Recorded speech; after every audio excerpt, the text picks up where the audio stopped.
So guys, Rufai has come hard on Governor Fubara after a photo of him and the president of the country, Tinubu, was circulating on the social media, and people are asking, how dare Fubara chicken out so cheaply after allowing the people of Rivers to go through what they went through? So Fubara is now going to beg after knowing that he was illegally suspended. Anyway, guys, you need to take your time and watch this video and see how Rufai has sent a very strong message to him. This is coming at a time when, you know, Wike has said he is going to lead Tinubu's campaign in Rivers State. That means he's going to be the one to grab it, snatch it, and run with it in Rivers State. And we are seeing that Fubara is now taking the step of unifying with them so as to help APC come 2027. So I'm going to allow you to take a look at what Rufai has got to say, just for you to know that it does not even worth it, you know, fighting for these politicians. You saw what happened in Rivers State. It does not worth it. Take your time, watch this video, and let me know your thoughts in the comment section below. Now take a look. Governor Fubara has gone to see his father, President Tinubu. He has no choice. Because in this game of politics, he's been brown-beaten. That will never, and I repeat, never, read my lips, mitigate the fact that we totally condemn a state of emergency by President Tinubu. And the cases are in court. We'd like to see the Supreme Court pronouncement on that. But the same Fubara that said all of a sudden the other day in a church service that his mind has left the place is going to visit President Tinubu. We are getting indication that things are getting better between them. For the first time in a long while, since all of this started, the tiff started, Wike is saying that he's my son. It's the people that are using him against me. Now, he's going to meet President Tinubu. Does this show you something, that all politicians are the same? It's just about power. A lot of people thought that Fubara was going to stand his ground and say, what's the worst that will happen? You'll impeach me, but it will be on record. But it shows no, that Nigerian politicians are not that way. It's about what they can use and do with that power as at that point in time. But they forget that that power is transient.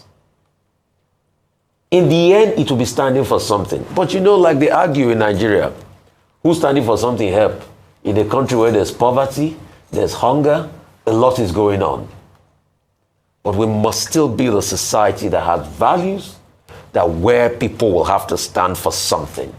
And if you feel being pushed around, it is only right that you stand for something. As regards the commendation for Bill Gates, I must have to commend President Tinubu and Bill Gates for that. Long overdue. We know the work Bill Gates did as regards polio immunization in this country with the Bill Gates Foundation, formerly the Bill and Melinda Gates Foundation, on other charitable works. And recently, he said in his giving pledge that the bulk of the 200 billion of his wealth will come to Africa. And Nigeria has benefited immensely from his philanthropy and charity. So it's a good one. It's a welcome commendation. It's a good one for our democracy. No, I say it's a good one for our democracy. It's a good one for our nation, celebrating philanthropists, you know, that have helped greatly to achieve some milestones in Nigeria. But real quickly, as regards Oluyede, the military chief, I say at this point in time, it's time to support our military. They are inundated with a lot of challenges. There's been an upsurge in insecurity across the nation. We can't deny it. I'm happy that he has pushed the center of command out there to Benue. And we must also be careful in the reportage. Because I always see this reportage skewed to also its headsmen, because there are also a lot of local militia and splinter groups causing the chaos in Benue. So this attempt to constantly heap it on headsmen, that's not the full story. That's the danger of a single story.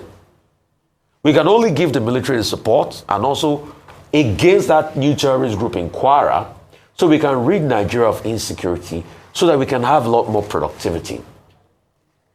The truth is, as regards Amaechi reacting, I know there was going to be a reaction saying that I don't talk to children. No, I don't think Wike is a child. He's not a child. He worked for you as your employee, but saying you don't talk to children, no, it's not your child. You have a right to be able to respond to him and tell him off. Yes. But the question we'll ask is, when the going was good, were these two politicians at loggerheads? No. Today, interests do not align, and they are at loggerheads today. For me, is what is our own, we the people. It is how we can make these politicians accountable for what they ought to do for the people. These two politicians have had the chance to be able to lead River State. What has been the transformation in the state with so much resource? I think that's the definitive matter for me here. Politicians will always fight. Tomorrow they might be on the same flank and speak in one tone. But what should be our priority should be what we can force them to do for the people. Okay, let me start with former Governor, former Minister Rotimi Amaechi's interview on prime time at Rice News yesterday evening, conducted by Charles Aniagolu, veteran journalist. Now, the major issue that he raised, he tried to avoid talking about Wike, Nyesom Wike, who he dismissed as a child. He said, look, I don't talk to children. He was my employee. I gave him a job. I don't want to trade insults with him in public. But he raised very serious questions and said, look, I made Wike chief of staff. He worked for me. But that Wike was interested in being commissioner for finance. But that he didn't think it was a good idea to make him commissioner for finance. But that he made him, chief of staff so that he could supervise him. I'm quoting him verbatim now. So the innuendo in that regard, is well noted. It's a very mischievous innuendo. Why will a man be good as your chief of staff and he will not be good as a commissioner for finance? He didn't dwell on that heavily. He just said, look, nobody has ever helped him. And he addressed the issue that it is wrong for anybody, including Wike himself, he didn't mention his name, to go about saying he helped him to become governor. Instead, he gave the credit to God, Sir Peter Odili, the judiciary, and the people of River State. So he brushed that issue aside. But I think, former Minister Amaechi raised some other more fundamental, more serious issues beyond their catfight in Rivers politics. He directly addressed the Tinubu administration, which was even the original basis of the attack by those who have been criticizing. One, he says that the Tinubu administration does not respect the rule of law. And he benchmarked that with the declaration on March 18 of a state of emergency in River State. He thought that that was unnecessary. Again, a point of departure, in the conversation. Two, he asked President Tinubu to give a proper account of fuel subsidy savings. He asked for transparency and accountability. I don't think too many people can argue with him on the basis of transparency and accountability, even if President Tinubu has been very consistent in saying that, look, the fuel subsidy savings has made it possible for the states to get more money. And we have also looked at the issue and said, even the states, the various states in Nigeria, they've been able to pay off their debts because they had more earnings. But average Nigerians still raise the question about transparency and accountability. And that you cannot argue with. It's a legitimate thing to ask about. Now, three, he also raised the point about the coastal road. He was saying that the coastal road, while it may be useful, should not be a priority. That the president should focus on the East-West Highway, which links a substantial part of the East to the South-South. Four, he also said that, look, he thinks that the present INEC chairman, is like Maurice Iwu, who was INEC chairman before now. Well, of course, you may say that's partisan, that's political. But he was talking about the right of new political parties to be registered. So those are the more substantial issues that he raised. But I think that the point he raised about his former employee, it's also important. It's also something that those who are neck deep in the politics of Rivers State can look at. In other words, anyway, but he also says, he would rather not talk about Wike, because you see that throughout that interview, he didn't mention his name once. He said, I don't want to join issues with him. It's beneath him to be expanding insults in the public space with somebody who once served him. And he made a point about character, which we were saying yesterday, that, look, this man never acknowledges anybody that ever did him a favor. In other words, he was saying, this is just, a transactional character. He will use you, dump you, move on. If it is convenient, he comes back to you. And then he addressed the issue about, how he became governor. And he said it was God, it was the judiciary, it was Sir Peter Odili, and then the people of Rivers State. But I said earlier that he raised more cogent points beyond his, a thief with Nyesom Wike. The point about the fact that he wants the president of Nigeria, President Tinubu, to give a proper accounting with regard to fuel subsidy savings. There are people who have been saying that. And I said President Tinubu has explained that states have more money, debts have been paid, but perhaps, greater transparency that he's asking for. Maybe nobody can argue about that. He says INEC is not above board, and that, political coalitions are finding it very difficult to register political parties and at the conditions, and he compared the present INEC chairman to former chairman Maurice Iwu. 3, he said that this government does not respect the rule of law. But specifically, he was talking about the situation in Rivers State with regard to the declaration of a state of emergency.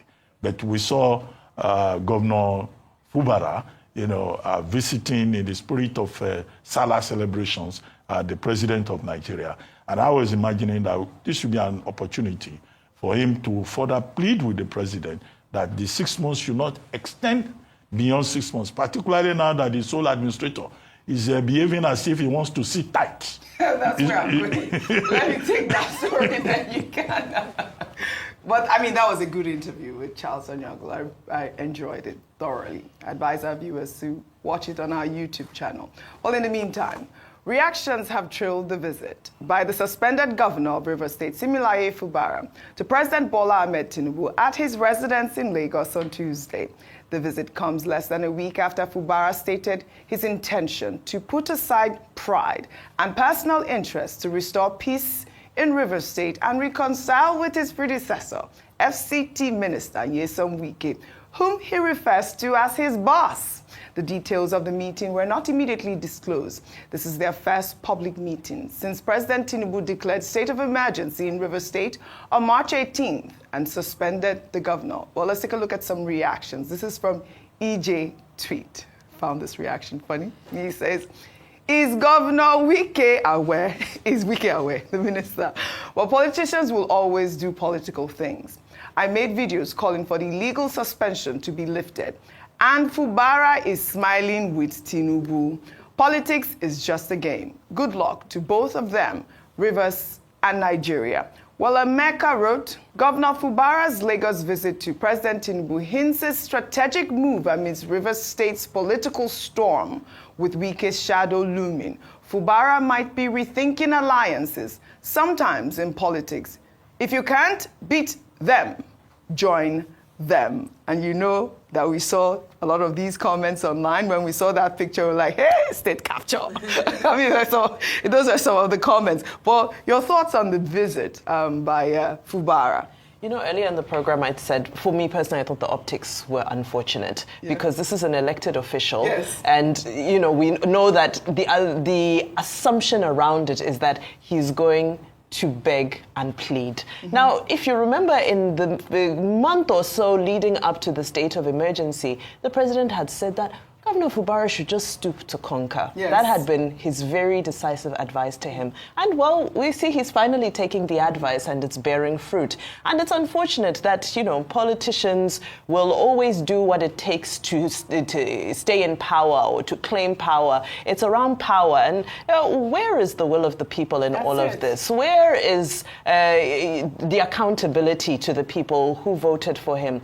the past 2 years have been stagnant in terms of development in Rivers State because it's been one political issue after the other. However, if you look at it from a political strategy perspective, especially after the statements we saw from the minister of the FCT at the beginning of the week, where he will deliver Rivers State, almost as the alpha and omega of the Rivers State. Well, this is President Tinubu also just reminding him that there's not one alpha and omega in Rivers State. Yes. Don't forget that there's somebody waiting in the corridors of power who is sitting at the throne currently, and based on that might be able to also check and balance your own influence in the state. So, gosh, it's all games that are being played. My heart just bleeds for the people of Rivers State who still need governance. Rivers State. I mean, Rufai, we did see Governor Wike, I believe it was last month, actually accusing Arise TV of deceiving the governor and making him think that he was... Yes. He said that? Live television. He said it. Yes, he Arise did. TV? Yes, that he was deceived. Go ahead. There's no way we could have deceived us. I was wondering who did. Go ahead. I don't know, because, I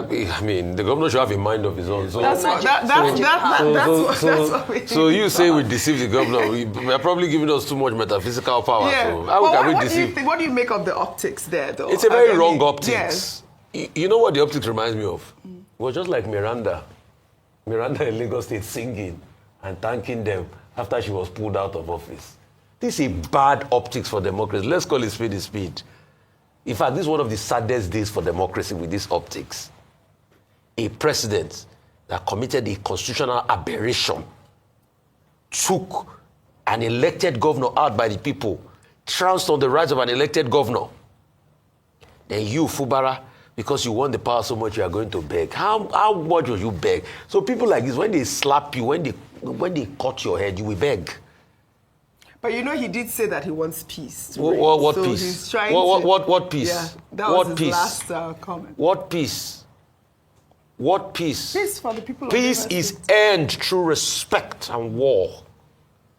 Sometimes you have to sit down and fight. Mm-hmm. If you have to lose, you have to lose. In the end, isn't Fubara going to live there? Is he going to be governor forever? No. So in the end, you are still going to leave the position rather than somebody just trounce on your right like that and you look and you keep going to beg the same person that removed you from the mandate of the people. And you say, this is optics. And he's saying, oh, the other day he said, what did Fubara say? He said, my mind is living there. But obviously your mind has not left there. Mm-mm. If they did state of emergency against you, what you should do is bid your time. After, if they don't give you back, so be it. But he also has something to lose, and it has shown. Oji, you need to stand for. So why do we praise President Tinubu today as last man standing? President Tinubu, if the script were free, would never. The President Tinubu, and I know, and I give him his respect today. I don't agree with me on many things, but I respect that man called President Tinubu. If the tables turn, the President Tinubu, I know, will never cower. And that's why I respect it. That's why it was called last man standing. He will never cower. Right. He will never grovel. Jagaban. He will Jagaban. All right. Jagaban. All right. He will stand on his rights. And that's what we expected Fubara to do. You thought it was easy for President Tinubu to fight the might of the central government like Olusegun Obasanjo and a character like Olusegun Obasanjo then. It wasn't easy for him. But he stood his ground. You thought it was easy for him to stay in opposition all these years and fight the might of the PDP before he finally gained one against him. Give him his credit. I'm giving him his credit when it doesn't mean I will not criticize him tomorrow. I'm giving him his credit today. Right. If the tables were turned, President Tinubu will not do this. It's Tinubu I know, and that's why I respect him. In any case, we don't have a readout of the content of their meeting.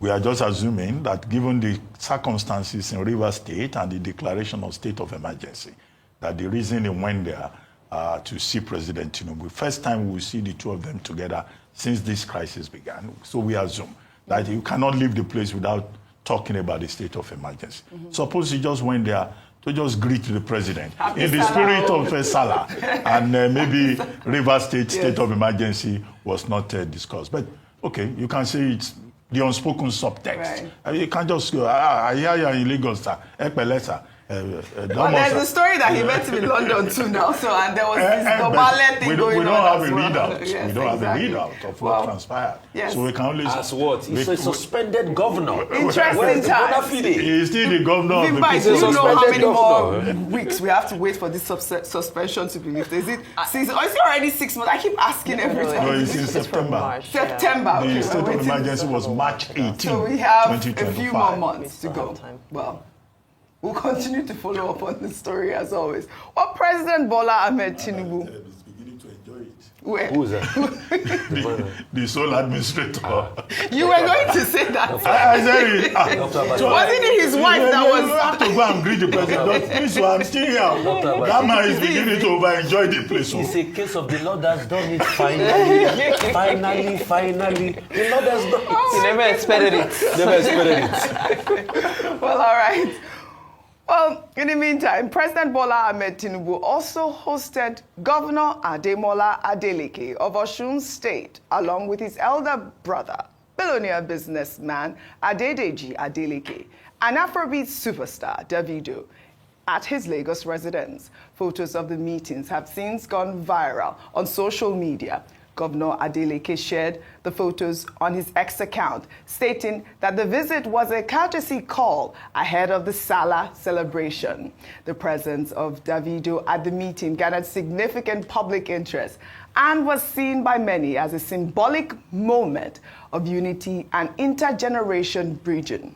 Some described the meeting as reflective of President Tinubu's inclusive approach to engaging with leaders across political divide. And this is what Rufai was talking about Tinubu and, the way that he handles his politics. We know that Governor Adeleke is of the PDP, but he has absolutely maintained a cordial relationship with the presidency. This picture has sparked a lot of reactions online. Dr. Amaechi. No, talking about optics again. Yes. We may just apply the same rule about assumptions that we, applied to the case of Fubara, governor of Rivers State, in Osun State case. Yes. Now, Osun State has a major issue with the federal government of Nigeria. The federal government of Nigeria has withheld local government allocations to Osun State for the months of April, May, June. And Osun State has since gone to the Supreme Court to say that in the light of Section 162 of the Constitution, although there is also another Supreme Court judgment, that the federal government cannot withhold allocations to Osun State local councils. The issue is about, is it the APC that is the legitimate, that provides the legitimate council chairman, or is it the PDP, the November 22 local government election, or the 2025 local council election organized by the PDP under Governor Adeleke? The matter went to the Court of Appeal. Now, different interpretations on both sides as to who should be the legitimate local council chairman. So he also has a matter that he will just carry his elder brother, take his nephew, and in the spirit of Salah, they said they went there, courtesy call for Salah. Yes. Now, I don't know whether the issue of that local council thing came up. What the AGF Osun State is citing is the AGF Lagos State versus AG Lagos versus AG Federation in 2004, which involved Governor Tinubu as he then was. And at that time, Lagos State won.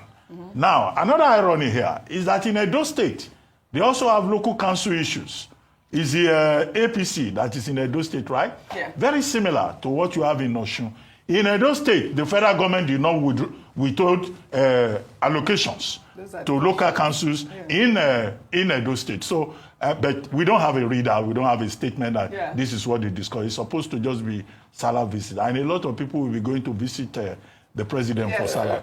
Now, finally, I also imagine that in the spirit of Salah, I don't know whether Governor Adeleke got a chance to teach the president some dance steps. How did you know? That was what I was going to ask. was exactly going to Because ask the that. president too has been dancing. Maybe they should have taken the opportunity. With Davido in their With midst. Davido, they have to teach the president some steps. And he'll be like, then go feel it. I just want to ask, do you know maybe, was it a reportage or something around it, this time last year, during did Fubara go to visit President Tinubu last year? Something about him going to London. To London, yes. That's what I said earlier. No, I'm saying, did he go last year to visit President Tinubu around in Lagos? Oh, you mean during the Salah thing? The report I saw No. was that he went to see him in London. No, I'm he's saying talking about the last Salah. year. No, that didn't happen. We don't have a report. Anyway, during Salah period, all the just- governors, But did it happen they last all come year? around. They will soon carry themselves in a No, big bus Dr. Abati, the and come question I asked, and did it happen last year? Did he He said he doesn't know now, Well, I Rufai. don't have Let's move on. information. Let's move on Okay, with just that. ask But you. I mean, I just thought it was a fun visit with the Davido and the Adelekes there. You don't have insider information. I need it. I need to. Do you No, I have- don't. I don't have Oh, it. okay. At first, when I saw the pictures, I was like, hey, Emma Bamike. No, but Davido was with the president But last the week Davido in was with the Abuja. president, Yeah, so hopefully he was the one who organized the meeting. It was nice to see. And I'd love to see a video. If there was who's that guy? Cubana chief priest there will have been videos flying around. Well, all right. Kudos, Governor Ademola Adeleke and Davido. Well, in another development, Senator Orji Uzor Kalu has accused some Nigerian politicians, wealthy businessmen, and senior civil servants of sponsoring Boko Haram to destabilize President Bola Ahmed Tinubu's administration. Kalu made the claims during a televised interview, stating that these individuals are using terrorism as a tool to fight Tinubu and seize political power, similar to their actions against previous governments. Let's take a look. People, political class are bringing Boko Haram. Political class are bringing terrorism to fight Bola Tinubu, to fight Buhari, to fight people. They are the one bringing these things. It's the political war that are causing all these things. People want power. They want to destroy the whole system to grab power. And you don't grab power this way. Politicians and businessmen and civil servants, people who are dissatisfied with the running of government, people who want to grab power. You just hear what so many people say. People, some of them are not looking for money. Some of them are looking for political power to hold it. So we are all friends, as I told you before. I want all of us to behave like friends. If we are friends, we should think about the man down the line. We should be able to lift Nigerians up. Orji Uzor Kalu has been talking a lot lately. I mean, now we are seeing him. He's not the first politician who has accused politicians and, wealthy businessmen of sponsoring Boko Haram. But this rhetoric is quite old. I mean, this is not the sort of engagement that we want to keep hearing. We need to find out who they are. If they are, provide proof. I mean, just stop saying it, just blanket statements like that. Dr. Abati, I'd like for your comment before I take this story in Delta State on this. No, you've already yes. hit the nail on the head by saying that, look, we have been hearing this over and over again, that certain influential persons are behind Boko Haram and that they sponsor Boko Haram. And there are persons who even ethnicize it, that Boko Haram seems to flower when any Southerner is in power. Just as you only have frenetic coalition politics when the Southerner is president. When a Northerner is there, you don't hear any coalition to remove the Northerner from power. So you have these, speculations. Don't let us be categorical. But the thing is that in a country that has intelligence agencies, it should be possible for people to be identified. Who are those powerful people behind Boko Haram? Who are the people sponsoring them? We have a financial intelligence unit. They track, a movement of illicit international financial flow. There's something like that, and there's a structure for that. Okay, why can't they identify those people that pass money to the insurgents, to the bandits, to the terrorists? And why, is it that the other security agencies have not been able to identify these sponsors? Otherwise, it will amount to scaremongering. Yes, this is what Nigerians want is peace, security. They want to be able to sleep with two eyes closed, whether it's in Maiduguri or in the Middle Belt or in Owerri, in Imo State, or where is your village? In Cross River State, so that, we can all feel very secure in this environment. That's all we need. So Security. all this, some people are sponsoring, some people are sponsoring. Are those people ghosts? Identify them and bring them to task for their criminality. Absolutely. Well, in the meantime, speaking about security, tensions escalated in Abraka, Delta State on Monday as security agents allegedly opened fire on unarmed residents protesting a surge in kidnappings that has rocked the university town. The protest, now in its 6th consecutive day, had remained peaceful until the arrival of heavy armed security personnel, including soldiers and police officers. Eyewitnesses say the agents fired warning shots in an attempt to disperse the crowd, sparking panic and injuries. Let's take a look.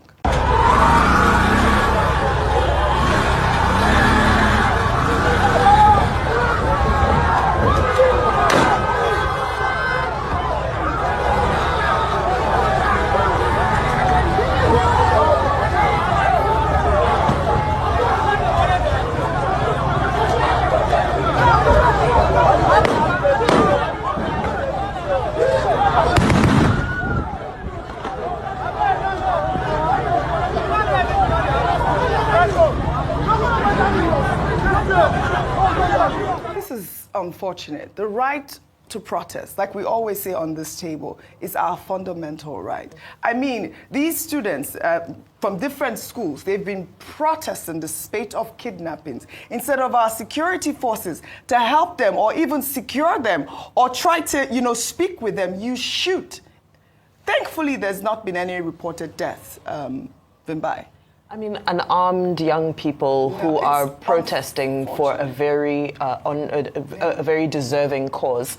This is sad to see, especially as we're talking about insecurity. Earlier we spoke about how the Chief of Army Staff is having to relocate from different places in the country to other places because he needs to be closer to the theater of where things are actually happening. And then you have some bad apples in the military service who are misbehaving in this way. I know Dr. Abati earlier had made the point that, well, if it seems they're less busy, if they're less busy, they should take them, they're trigger happy, right? Yes. So they should take them right to the theater of war where the action is happening so they can fire these bullets to the people who deserve to receive them. But this is totally unethical. This is unfair. We really need to review our culture around how we address protests because it's turning into a culture. It's repetitive. We see it in different places at different degrees, but it's there to the point that many people are now afraid to protest. And that is not a mark of a thriving democracy. However, I do hope that the necessary hierarchy in the military have noted this, that these soldiers will be disciplined. We know that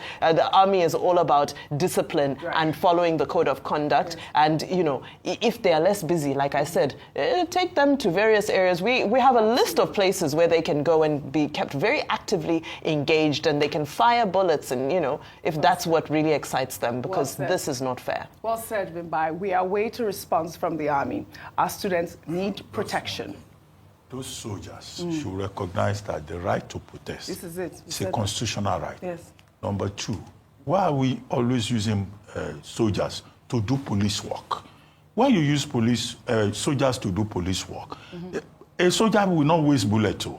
They will tell you that a bullet is very expensive. They are trained to kill, not to maim people. The police should be allowed to do their work. And finally, the Chief of Army Staff, who is fighting terror and leading from the front, should identify those soldiers. Absolutely. I recommend that they should be posted to Benue or to Sambisa Forest or to go and fight Iswa, since they like to carry guns and harass people. Let them go and fight in real battle, not disturbing students who are exercising their constitutional rights. Their constitutional rights. Our students need protection. We'll take another story now. The scheduled arraignment for Senator representing Kogi Central, Natasha Akpoti-Uduaghan, which was set for Tuesday, June 3rd, has been stalled by the Judiciary Staff Union of Nigeria's strike action. Akpoti-Uduaghan was set to be arraigned before the Federal High Court on charges of criminal defamation filed by the federal government. The charges accuse Akpoti-Uduaghan of making defamatory statements during a live television program on April 3rd, 2025. She's alleged to have claimed that Senate President Godswill Akpabio and former Kogi State Governor Yahaya Bello discussed plans to assassinate her. Akpoti-Uduaghan doubled down on her claims in a recent interview, stating that her suspension from the Nigerian Senate was prescripted, politically motivated, and designed to silence her. She also claimed that Senate President Godswill Akpabio asked her to harass ministers and heads of agencies in exchange for kickbacks and favors for his personal benefit. She spoke with Adeola Faihun. Let's take a look. So at one of those gatherings, he then went, Senator Uduaghan, you haven't reported progress. And I was like, reported progress? He said, yes, that I'm supposed to report progress. So I said, okay, give me a few days, I'll report progress. He said, fine. So I went later on, made a PowerPoint presentation of my activities as the chair then, the meetings we've held, the timeline of events, the action plans. And then I went back to him and I was like, okay, sir, I'm ready to tender my progress report. And then he went, okay, where is it? And then I opened my laptop and I was like, okay, this is it. And he laughed. And I was like, oh, why are you laughing, sir? He said, don't I know the meaning of reporting progress? And I said, I thought it's to give you a feedback on my activities so far. And then he now referred me to a senior senator. He said, why don't you go meet this person? I later on went to the Senate president. I was like, sir, I understand what report progress means, but unfortunately, I can't do that.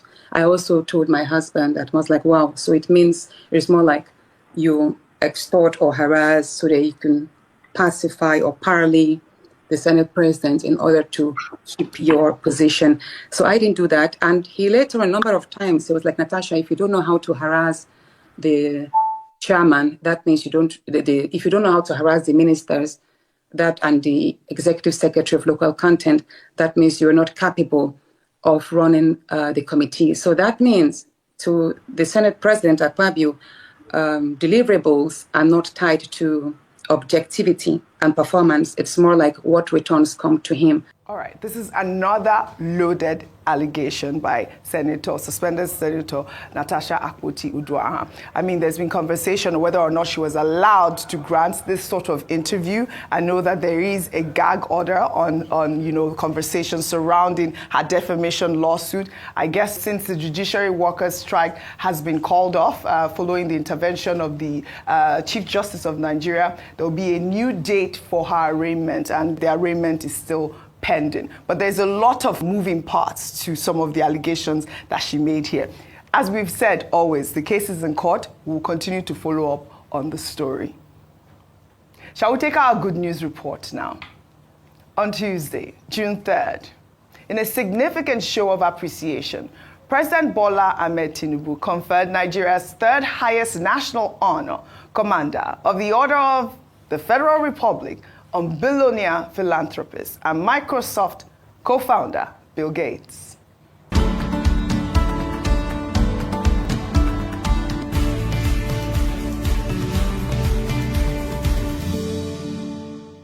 President Bola Ahmed Tinubu presented the Medal of Honor to Gates in Lagos, with Africa's richest man, Aliko Dangote, also in attendance. The award recognizes Gates' significant contributions to global health, education, and poverty elevation, particularly through the Bill and Melinda Gates Foundation, which has made substantial investments in Nigeria. The honor follows the Gates Foundation's announcement of a $200 billion commitment over the next 20 years to advance progress in saving and improving lives, with a significant portion of that funding earmarked for Africa.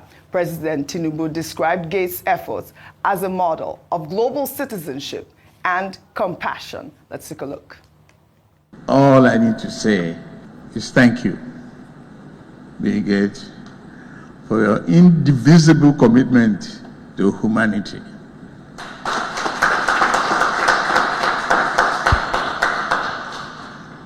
It is highly remarkable. is an inspiration to leadership across the world, including the one standing before you. I thank you very much. That's all. It's a great thing to have to honor you. What an amazing honor. The Gates Foundation has a long history of working with African partners to improve health outcomes, develop vaccines, and strengthen systems, contributing to saving over 80 million lives through initiatives like Gavi and the Global Fund to fight AIDS, tuberculosis, and malaria. This is such an... So guys, it is becoming very clear that Nigeria is really in trouble. I mean, this country is in a very big trouble considering the kind of leaders we have in Nigeria today. They don't have clue. They don't have anything to offer the people. Now, Tinubu wants to retain power at all costs. You know, going by the way things are happening in this country, you can see that they really want to retain power at all costs. And look at what is happening. Now, somebody posted this post on Twitter comparing Nigeria, Tinubu's 2 years in office. Naira has so much depreciated, you know. But look at Ghana, the new president they have. In just 6 months, Ghana cedi has appreciated by 30%. But the Nigerian Naira in 2 years has depreciated by 232%. Hey, I don't even want, it's not even good to mention, I'm telling you. Naira depreciated by 200. This one is not 100. This one is not 200. 32%. That's the rate at which the Naira depreciated. While Ghana cedi appreciated by 30% in just 2 years. Meaning that this new president of Ghana is doing well. I tell you. The Ghana currency has appreciated while that of Nigeria has depreciated. Courtesy of Mahmoud Yakubu. He's the one that sold Nigeria for nothing. And see where we are today. Now, the reactions coming from this post, like this person said, Tinubu must continue, as we no want coalition. You see, Tinubu must continue. You know that Peter Obi has pulled out of the coalition. So this person is now saying, okay, since Peter Obi doesn't want to be part of the coalition, Tinubu should continue. And this other person say, now them be that now. Me, I'm not a coalition myself. And this other person say, it shall never be well with any APC supporter. Amen. Somebody reacted. Dollar 460 naira. Make owner the lie small abeg. I think that was under Buhari or so. But this time that Tinubu has taken over, the depreciation is much. It was much. It was how much, please? This person said relocate to Ghana now. Okay, the Jagaban people are now telling those posting this post to relocate to Ghana now. Slave, why are you not in Nigeria, your country? This other person, oh yeah, defenders of master strategies at failure and corruption. On a job don't land, oh yeah, come do your work. Those who are supporting to the should come and do their work. Oh, they can't do bros abeg, no vex. Dollar is 1,620. Thank you, sir. You see, dollar has even the Naira is falling further. I mean, I don't want people like Tinubu supporter to start crying. Anyway, why I'm reading these things, because this person posted this post saying that the Nigerian currency has so much depreciated under the Tinubu's government. Just in 2 years, you have 232% depreciation, while the Ghana currency, just within the space of 6 months that they have a new government, you know, has appreciated by 30%. I think that's just a big win. But one thing I want to say is that Nigerians, is it that you people are just getting to know that the APC leaders, these people are old, cannot sit down and think, no creativity. They said they've employed people, they got some young, ministers and the rest of them. When the head is not thinking, don't expect the other ones to think. That is what's just affecting Nigeria today, because they know that the leaders are not ready to work, and anybody they hire is just coming to sit down and be eating money. Like there's this guy that makes video about cars. He said if you're a politician, this is the one you buy, but if you are a civil servant, don't come close, because they know that politics is where the money is. It's not about the people. They want to get into leadership, not about you. It's all about them. Anyway, guys, let me know what you think about this in the comment section below. Please don't forget to subscribe to the channel and turn on the notification bell. Thank you.